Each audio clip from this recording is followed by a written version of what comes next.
your summers were as enjoyable as mine were. I'm glad to be back, but if any of you are like me this morning, you were faced with this dilemma right here. With the man on the left, your inner grown child screaming and whining, I don't want to go to work, I don't want to get out of bed at 6. But then there was, as I'm on the right, the all peaceful, calm voice, the adult side saying, it'll be okay, just get up, put one foot in front of the other, and go to work. So as I lay there this morning, struggling back and forth between the two of these, I was reminded of an encounter I had just a few weeks ago. I was walking my dog in the park, and all of a sudden, here comes one of our first graders. And she came running up to me, she threw her arms around me, and Miss Etheridge, oh, guess what, school's about to start. I said, yeah, it's fixing to start any day now. And so she starts in and just starts rattling off everything she loves about school. I'm going to get to see my friends, and I'm going to get to play, and oh, I love recess, and just on and on. You know how little kids are. And then she was like, oh, Miss Etheridge, guess what? I said, what, sweetheart? She said, my little brother's going to get to start pre-K this year. And I said, well, that's great. I'm looking forward to meeting him. And she said, yeah, and he's going to love his friends, and he's going to love his Helfenbein. And then she goes on and on for endless minutes about everything he's going to love at school. And at the very end, she goes, and he's going to get to eat. And I kind of laughed, and I told her, I said, well, sweetheart, I said, he gets to eat anywhere. And all of a sudden, her countenance, just everything about her just kind of dropped and changed. And she looked up at me and she said, well, Daddy lost his job, so now we've been having to share our food. And I just didn't really know what to say. I just looked at the little girl and gave her a big hug and told her I couldn't wait to see her at school and meet her little brother and have a good rest of the summer.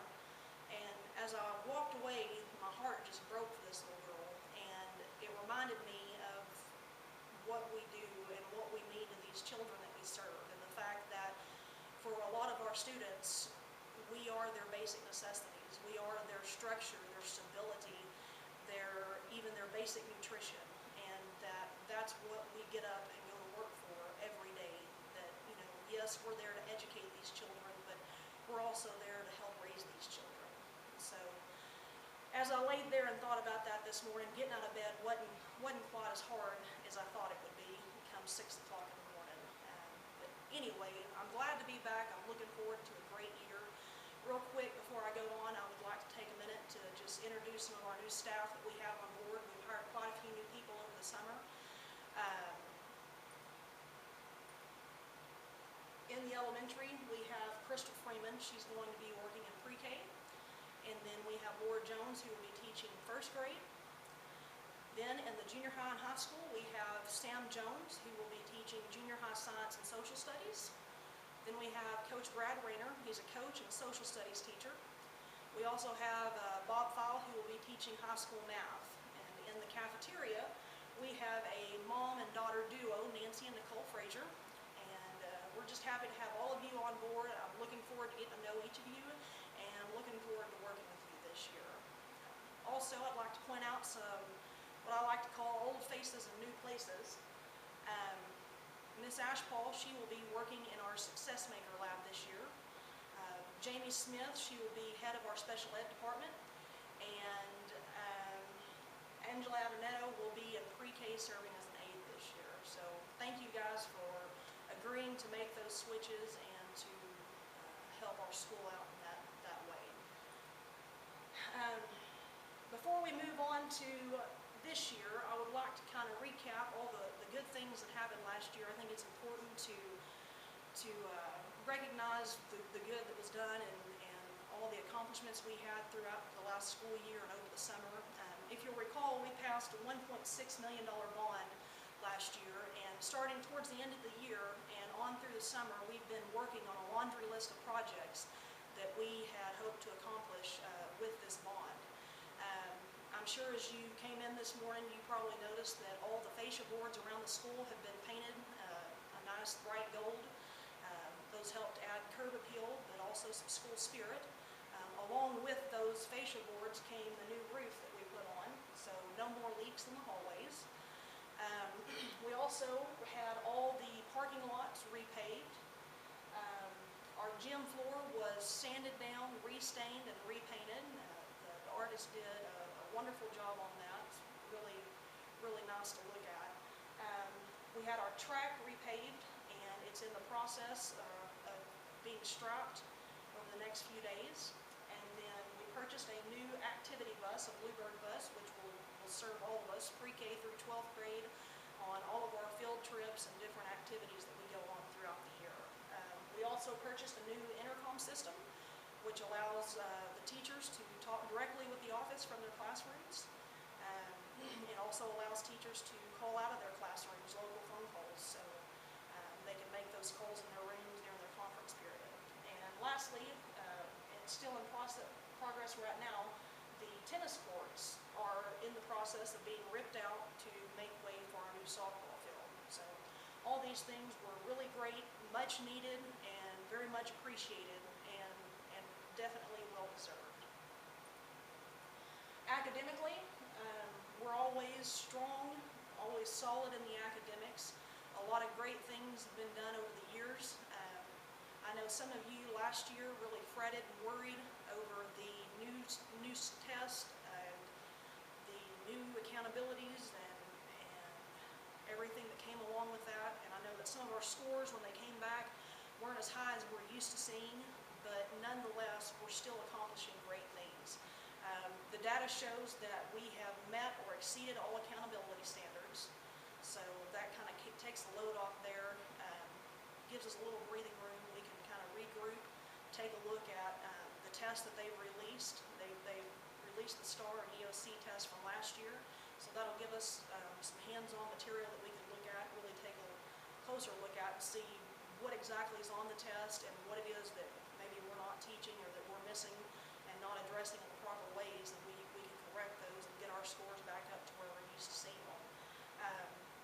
Our science and math STAR EOC scores were really well, solid scores last year despite the new test. Math and science both 85 to 87%, so that was a great accomplishment for our math and science department.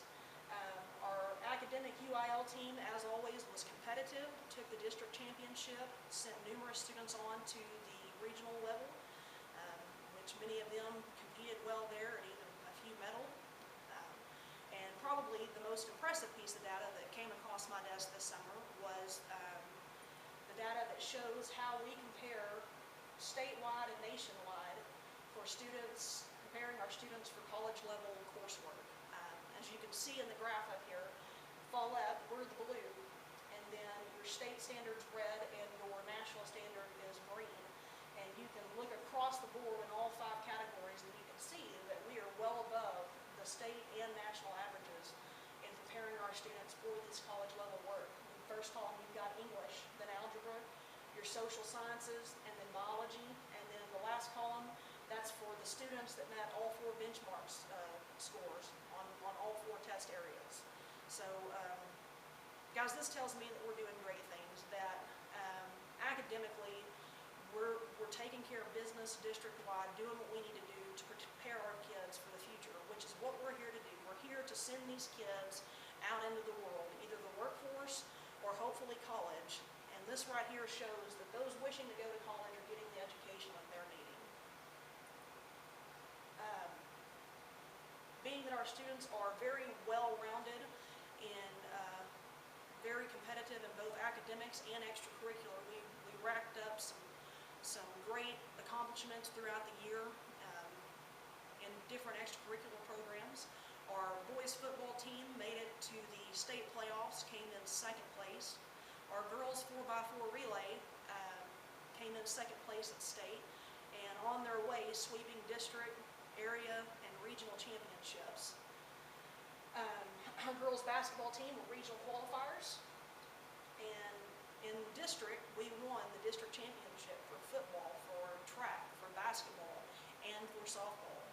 And then in the music department, 12 of our 15 music students received a 1 at the area competition, and they were able to go on to the state level, and of those 12, 10 of them received a 1 at state. So very, very good music department Ms. Redmond's done a great job with those kids, and looking forward to another great year there. We also have a strong and growing robotics team.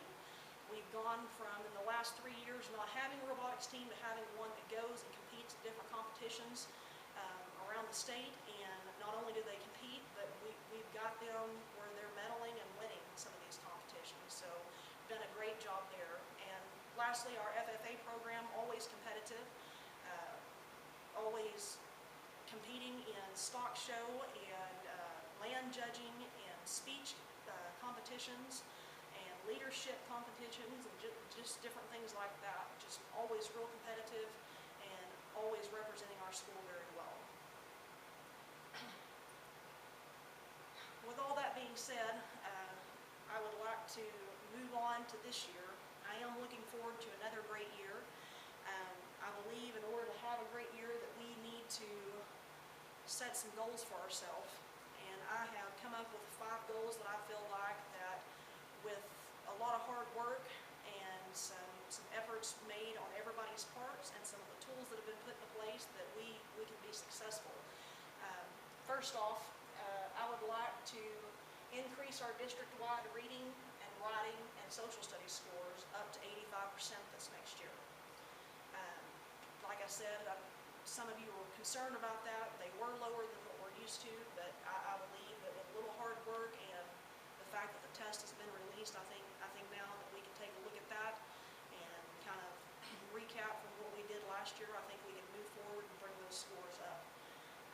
Secondly, I would like to increase our subgroup population scores by 15% across the board. That's all of our minority students, our low socioeconomic. We've gotten better over the years, but I would still like to see us increase that. Thirdly, I would like to increase the use of technology in the learning environment. All of our classrooms are now equipped with smart technologies, smart boards, Elmos, just different things like that. Some have the iPads.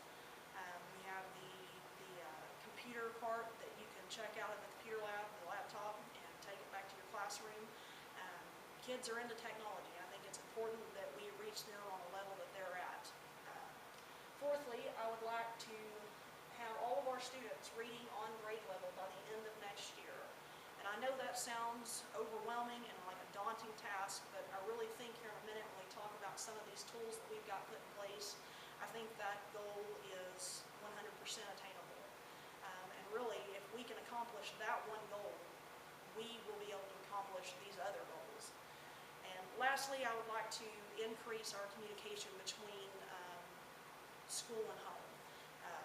Again, with some of the new technologies and tools that we've put into place, I think this should be no problem. In order to accomplish these goals, we're not just throwing you out there and say sink or swim. We have, as administration, we've come up with some different programs and some different tools that we've put into place and different changes that we've made. Some of these tools, the Success Maker Lab, which I mentioned earlier, this lab is going to be used to run Success Maker. This is a program that focuses on math and reading, and it tests the kids over a period of 3 or 4 days, really gets to know what their weaknesses are, where exactly they're at in math and reading, and then it places them on a grade level that they're at. And it allows the students to work from that grade level all the way up until they're at the 8th grade level. This should catch up our students that are behind in math and reading. Every classroom, pre-K through 8th grade, has been assigned a time to the computer lab for this. So I think if we take advantage of this time and really make sure the kids are staying on task, I think that just that goal of wanting our students to read on level will be made easier by using a tool such as this. We also have purchased Rosetta Stone via the web. We've had Rosetta Stone in the past, but it's been stationary on a few computers throughout the school, making it hard to access for these students. Now it's accessible through all of the classrooms, through any computer. Not only that, but these students can access it at home, which is great because now they can work on it at their own pace at home, but also their parents can join them and maybe help increase their understanding of the English language. Smart technologies, like I mentioned, are in every classroom. We've got them all in there. That'll help us reach our technology goal. We have started a new dyslexia program where it's going to really focus on phonics and those kids, that, especially in the lower elementary grades, even if they're not dyslexic students, if they're struggling with their basic phonics, this program will help to catch them up and get them on grade level. We've purchased DMAC for benchmarking purposes. Beginning this year, every 6 weeks, we're going to benchmark our students to see where they're at, what they've learned, if they're retaining what we've taught them, if they're comprehending what we've taught them, and if they can apply what we have taught them. So this is a really, really great tool. I've used it in some other school districts I've been at, and it's really resourceful.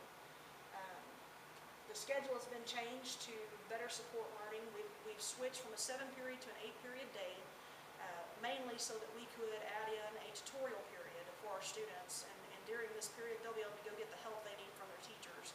And with a lesson of that day or homework or just a concept that they're struggling with. Also, switching to an 8-period day allowed me to move all classes that are core academics before lunch, which we're hoping will cut down on the amount of time missed from these classes due to extracurricular travel. And we're really encouraging parents that if they need to make an appointment for their child, they make it in the afternoon. That way their child doesn't miss one of these core classes. As I mentioned, tutorial and homework period built into every child's schedule. And then lastly, the new phone and intercom system that I mentioned. This right here should make communication between home and school a breeze. Every teacher now has a phone right in their classroom, can call any parent they need to call. You can do it before school, you can do it during a conference period, during recess if you're not on duty. After school, you don't have to worry about waiting in the teacher's lounge. You don't have to worry about confidences being betrayed because somebody overhears your conversation. Now you can do this in the privacy of your classroom, and everything, that communication should be easy. With all that being said and all these tools in place, I really feel that those 5 goals are easily attainable. We just have to work hard and keep doing what we do best, which is to educate children. And this is a great place. It's a great community, great parents, great students, and a great staff. And we work well together. And I really feel that if we just buckle down and keep our eyes on the goals, that we won't have any problem getting there. Lastly, I'd just like to leave you with a quote that I found by Martin Luther King Jr. It says, "Intelligence plus character, that is the goal of true education." This really struck me because it's so true. You've met those people that are extremely intelligent, but are just horrible to be around because they're not good people. They're not nice people, and nobody wants to hear what they have to say, regardless of how intelligent they are. I would just encourage you that as you're teaching and you're interacting with your students, if the moment presents itself where you have a teachable moment and you can teach these kids about character and about which ways they should act and which ways they shouldn't, I encourage you to take those moments. That lesson you had planned for today, it can wait till tomorrow. This moment may not ever represent itself. So I encourage you to take advantage of that and just remember that, yes, we're here to educate, but it's also our part to help raise these kids and to make them the type of citizens that we want them to be when they go out to this world. Anyway, I'm looking forward to a great year. If you need anything, you know where to find me. Have a good day.